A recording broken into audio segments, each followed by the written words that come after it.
Hi, this is Scott Garibay, and today we're going to talk about Dungeons and Dragons, and we're going to talk about the venerated texts of Dungeons and Dragons. Okay, what are the venerated texts of Dungeons and Dragons? In this video, I have two goals. I'm going to tell you what a venerated text, a Dungeons and Dragons venerated text is, in my humble opinion, and I'm going to explain to you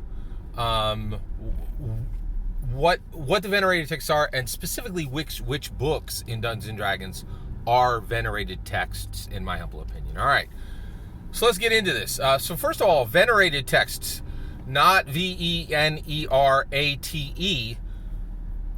No, that is venerated. That is an English word. I, Scott Garibay, am forming a new word to assist in the study of Dungeons and Dragons texts, right?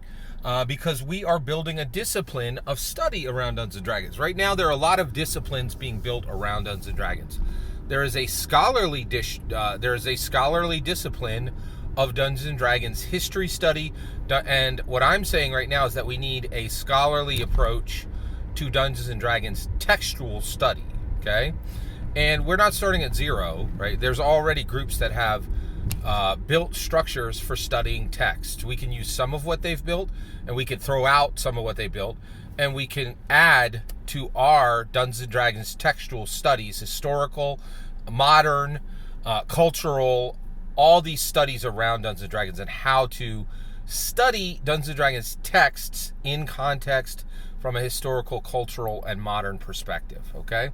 So the first thing we need to do is we need to determine which texts are worth studying first and most thoroughly and most critically, okay? And those are the venerated texts, okay?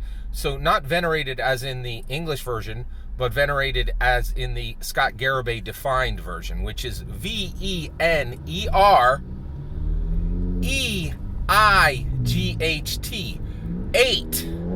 Venerate, like the number 8, like the D8. Venerated texts. You'll see it in the title above. All right, so today let's talk about the venerated texts. All right, so before we can talk about Dungeons and Dragons venerated texts, we have to talk about sacred texts. All right, I am Scott Garibay. I am an evangelical Christian. I am not new to studying texts from a historical, a cultural, and a modern perspective. This ain't my first rodeo, right? So what have I studied in my lifetime at incredible high detail, right? Well, I've studied the Bible, the 66 books of the Bible. The Bible has a canon, right? Okay, C-A-N-O-N, just like Dungeons and Dragons, okay? So we have to talk this through. So first of all, I'm an evangelical Christian. I can tell you what evangelical Christians do. We recognize the canon and we recognize Apocrypha, okay? So I'll give you an example. Matthew, the book of Matthew, the Gospel of Matthew, is an evangelical Christian canon book, C-A-N-O-N, right? There isn't a evangelical Christian on the planet who has not read Matthew, right? Or there might be one who got saved last week, but generally, if you got a little bit of time on the earth, all evangelical Christians absolutely read the book of Matthew because it's canon, right? But most evangelical Christians have never read the book of Thomas. The book of Thomas is Apocrypha. It didn't make the cut. It's not canon, right? Like, people say that, Thomas wrote this book, but nobody who's a scriptural, researcher or taken seriously within the scriptural study zone or era, right? So basically, you have this situation where you are looking for recognized texts, right? So the book of Thomas is not canon, and it's not an important book, right? But the book of Matthew is incredibly important, right? So we're saying like evangelical Christians, take all the time in the world, study Matthew in depth. Don't give 5 minutes to the book of Thomas. It doesn't matter, right? Or it doesn't matter, and actually evangelical Christians are totally allowed to read Thomas and go, oh yeah, I see why this wasn't included. This is junk, right? And so you want to prioritize your time. We got 75 years on this planet, then you die. Don't waste it on stuff that doesn't matter, right? So I want to call out the venerated texts of Dungeons and Dragons. Now, wait a second. Scott Garibay, you're talking about books of the Bible in the same context that you're talking about books written by Gary Gygax, right? And written in the light of Gary Gygax's legacy, right? That's correct. I'm talking about them in the same breath. So let's make sure we understand what the difference is, all right? So first of all, they're not the same. Sacred texts are not the same as Dungeons & Dragons venerated texts, okay? So let me be super blunt, right? I would not, if you said, hey, we will, if you will let us lose one sentence of the New Testament, we'll make sure that all the venerated texts are preserved for 3,000 years. I would not make that trade. I wouldn't trade one sentence from sacred texts for venerated texts. They don't aspire to that level of importance. Okay, but the venerated texts are not equal in any way to sacred texts. Why is that? Well, I'll give you an example. So the books that Gary Gygax wrote, and the books that are written today in Dungeons & Dragons 5th edition in the light of Gary Gygax's legacy are important at a massive level among human written books. They are the most important texts written by human people. Right? That I think is very clear. It's definitely clear to me. Right? And they really transform all of humanity's future, and they will shape our intellectual evolution. They are incredibly important from that perspective. But none of them were written by God, right? Every book in the sacred text, the Holy Bible, the 66 books in the Bible, they were literally written by God, right? They were described by men, right? And women, perhaps women, we don't know. Some of the books aren't, we don't know who the authors are, right? So they were written by God, scribed by humans, right? That's different. Here's another one that's different, okay? The venerated text, we struggle to understand them. And the legacy of Gary Gygax can help us to understand them. But every canon book of the Holy Bible has the Holy Spirit to help you interpret it, right? You can struggle all you want to understand the Bible. If you're lost and if you've never accepted Jesus Christ as your Lord, you're never going to have the Holy Spirit in your heart, and you are never going to understand the Holy Bible. You can't. You literally can't, right? The Holy Bible is interpreted for us personally by the Holy Spirit. None of that happens with venerated texts. All we have is Gary Gygax's legacy to illuminate and highlight sections of it. And the more we know about Gary, the better we understand the venerated texts. Okay? So they're not the same. The venerated text, I wouldn't trade a single sentence in the Holy Bible for every single venerated text. If you were like, hey, every venerated text is going to be destroyed, or one sentence in the Holy Bible is going to be destroyed, I would say, oh, hey, get rid of the venerated texts, right? And we're going to sacrifice the future of of intellectual evolution, because it's not worth a single sentence of the canon, of the Holy Bible's canon.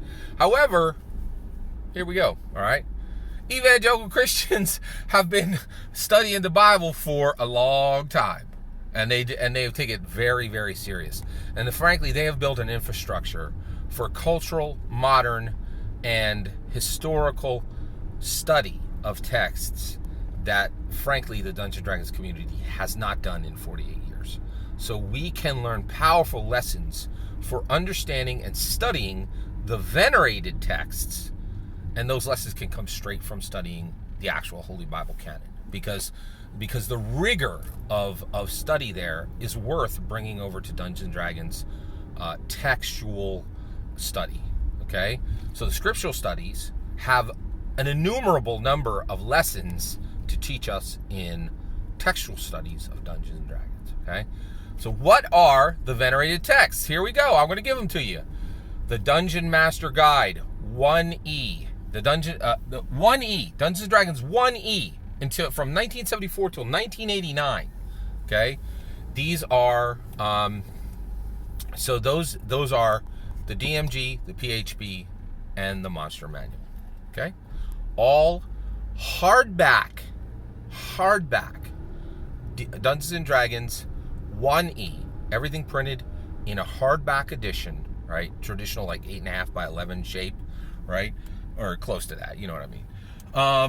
All the Orange Spine Easleys, like the DMG, that's a perfect example. The DMG, the Orange Spine Easleys, DMG, Monster Manual, PHB, those are all Those are all venerated text, all three of those. All right, D&D Dungeons and Dragons 2nd edition. Okay, this is 1989 till 1997, right? Those 2E, DMG, PHB, Monster Manual, those are all venerated text, those three, okay? The Dungeons and Dragons 3rd edition from 1997, actually, I'm sorry, third edition goes all the way up until second edition goes all the way up until 1999. So it is 1989 to 1999. D&D 3E comes in 1999, okay? And all Dungeons and Dragons 3rd edition hardbacks, okay? 3.0 and 3.5, they all count equally, right? I would say just go to the 3.5. They're the better version, right? So Dungeons and Dragons 3.5, right? Printed between 1999, 3.0 started in 1999, all the way up until 2008. So the DMG, the PHB, the 3E, PHB, MM, and PHB venerated texts. Okay, last from 2008 to 2014, 4th edition DMG Monster Manual Player's Handbook. 2008 to 2014, these are all venerated texts. Okay, and then last, 5th edition, 2014 to today. Okay, D&D 5e, PHB, MM, DMG, all venerated texts.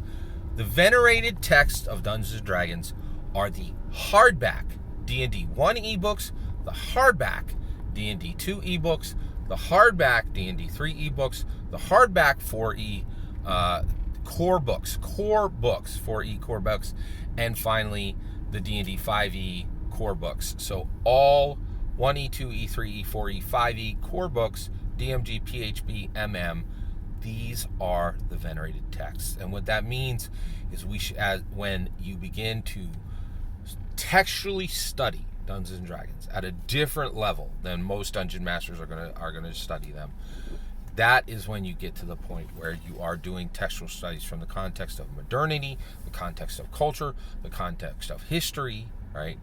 And these are the venerated texts. You need to read them first. You need to read them most thoroughly, and you need to read them most critically. It is critically important. These are the venerated texts, according to me. What do you think? Do you think I got the venerated texts correct? Do you think there's any that should be in there that I didn't include? And then also start thinking now. What do you think? What lessons from the scriptures, from scriptural study, should we bring into textual study? I'd love to hear your thoughts. Let me know in the comments below. Please consider subscribing, and have a wonderful millennium.